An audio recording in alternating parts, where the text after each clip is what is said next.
ফুলম গামোচা ভাওনা দিবৰ কাৰণে মই মৰিনী মণ্ডলৰ সভানেত্ৰী ৰীতম গামোচা দিবৰ কাৰণে মই মৰিনী মণ্ডলৰ হৈ দীপ্তি গগৈ ইয়াৰ পিছত বাকৃষ্ণ গোলাঘৰ এখন সফুৰা সকলোৱে দিব বিচাৰিছে আৰু মই সম্পদপত্ৰ সহস্ৰ পৰিমাণ গ্ৰহণ কৰিব আপুনি অসম বিধানসভাৰ ষষ্ঠৰ বাবে মৰিনী মণ্ডল ভাৰতীয় জনতা পাৰ্টি দলৰ সভানেত্ৰী ৰীতা ওৰাং আৰু সমূহ কাৰ্যকৰ্তাসকলক মৰিনী পৌৰসভাৰ চেয়াৰমেন বিশ্বপ্ৰভা শইকীয়া পঞ্চায়তৰ প্ৰতিনিধিসকল ৱাৰ্ড কমিশ্যনাৰসকল মই সকলোকে আন্তৰিক কৃতজ্ঞতা ধন্যবাদ জনাইছোঁ আমাৰ শক্তিকেন্দ্ৰ প্ৰমুখ ভোটৰ সভাপতি সকলোৱে দিনে ৰাতিয়ে কষ্ট কৰিলোঁ আৰু আমাৰ এটা খুব সুন্দৰ ফল পালোঁ আমি আজি এই চেগতে ধন্যবাদ জনাইছোঁ গামোচা ফুল চেলেং চাদৰ সঁফুৰা সমন্বয় পত্ৰই মোক উৎসাহিত কৰিছে আৰু কাম কৰাৰ বাবে দায়বদ্ধ কৰিছে আৰু উৎসাহ যোগাইছে মই এই চেগতে সকলোকে ধন্যবাদ জনাইছোঁ মই আজি মোৰ ভাষণ প্ৰসংগত কৈছোঁ মই এনেই বিধায়ক হৈ থকা নাই মোৰ মাতৃ ইয়াত তিনিগৰাকী বিধায়িকা আছিল মন্ত্ৰী আছিল আৰু মাতৃকো মৰিনী সমষ্টিৰ ৰাইজে মাতি আনিছিল ময়ো মৰিনী সমষ্টিৰ ৰাইজৰ আহ্বান নিমন্ত্ৰণ মৰ্মে ইয়াত মৰিনী সমষ্টিৰ বিধায়ক মই হৈ আছোঁ আৰু বহুত কাম কৰিছিলোঁ বহুত কাম কৰিব লগা আছে আৰু একাংশ মানুহ থাকিব দেখিও নেদেখা ভাওজোৰে আৰু বিৰোধিতা কৰে আৰু মোৰ মাও কৈছিল আৰু জ্যেষ্ঠসকলেও কৈছে অহংকাৰ ভাৱ কেতিয়াও নানিবা আজিও অহংকাৰ ভাৱ কেতিয়াবা আহে কিন্তু মই যিমান পাৰোঁ সংযম হৈ এইখিনি ত্যাগ কৰি খং ৰাগ এইবোৰসমূহ ত্যাগ কৰি খুব সূক্ষ্মভাৱে ভক্তিভাৱেৰে ৰাইজৰ যেন সেৱা কৰিব পাৰোঁ কাৰণ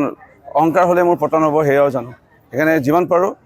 ভক্তিভাৱেৰে ৰামায়ণৰ কথা মনত স্মৰণ কৰি মহাভাৰতৰ কথা স্মৰণ কৰি আজিও মোৰ বানুই প্ৰভু ৰামে দিছিল প্ৰভু কৃষ্ণই দিছিল সেইখিনি হৃদয়গত কৰি ৰাইজৰ সেৱা কৰি যাম আৰু মোৰ বিশ্বাস ৰাইজৰ আশীৰ্বাদেৰে মৰিনী সমষ্টি আমি আগুৱাই লৈ যাব পাৰিম এই চেগতে মই মাননীয় দেশৰ প্ৰধানমন্ত্ৰী নৰেন্দ্ৰ মোদী ডাঙৰীয়াকো ধন্যবাদ জনাইছোঁ তেখেতৰ যথেষ্ট অৱদান আছে এই জয়ৰ ক্ষেত্ৰত মোৰ বুলি কেৱল নহয় অসমৰ এই ভাল ফলাফলৰ ক্ষেত্ৰত মাননীয় মুখ্যমন্ত্ৰী ডক্টৰ হিমন্ত বিশ্ব শৰ্মা ডাঙৰীয়া তেখেতৰ আমাৰ গুৰু হয় তেখেতক শতকোটি প্ৰণাম জনাইছোঁ ধন্যবাদ জনাইছোঁ তেখেতে যি কষ্ট কৰে আমিও সমানে কষ্ট কৰিবলৈ মন যায় তেখেতে যিমান আজি অসমৰ কাৰণে ত্যাগ স্বীকাৰ কৰি পেলাই অসমৰ ৰাইজৰ কাৰণে কাম কৰিছে তেখেতক নিশ্চয় অসমে সদায় মনত ৰাখিব ভৱিষ্যতৰ দিনতো মুখ্যমন্ত্ৰী ডাঙৰীয়া কৈ আছোঁ গতিকে ধন্যবাদ জনাইছোঁ মোৰ দেউতা মাকো ধন্যবাদ জনাইছোঁ আৰু মাক স্পেচিয়েল থেংকছ কাৰণ মাৰ দেখাই যোৱা এই আদৰ্শসমূহ আজি পালন কৰিয়ে মই বিধায়ক হৈ আছোঁ মা মই আপোনাক বেছিকৈ মিছ কৰিছোঁ আৰু আপোনাক মানে ধন্যবাদ জ্ঞাপন কৰিছোঁ চাওক আমাৰ হিন্দু শাস্ত্ৰমতে আমি ৰাশি ফলৰ মতে চলোঁ আৰু সেইমতে মই আৰু 3বাৰ মই বিধায়ক হ'ম তাৰমানে আৰু 15 বছৰ বিৰোধী যিসকলে মোক লৈ পেলাই চিন্তিত হৈ আছে কেনেকৈ হৰুৱাওঁ তেওঁলোকে 15 বছৰ অত্যন্ত জিৰণি ল'ব পাৰে 15 বছৰ পিছত তেওঁলোকে হাৰ পায় মোক চেষ্টা কৰিব পাৰে হৰুৱাবৰ কাৰণে সেইকাৰণে মই এইটোৱে কওঁ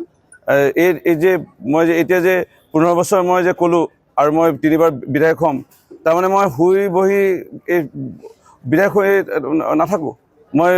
যেনে 24 ঘণ্টা পূৰ্বত সময়ৰ পৰা আজি 20 বছৰে 16 ঘণ্টা 18 ঘণ্টা ৰাইজৰ সেৱাত ভৰ্তি হৈ আছোঁ তেনেধৰণে মই সেৱা কৰি থাকিম তাকে মই বিৰোধীলৈ এই মানে এই মুহূৰ্তত তেওঁলোকলৈ এইটো এটা অকণমান বাৰ্তা এটা দিলোঁ আৰু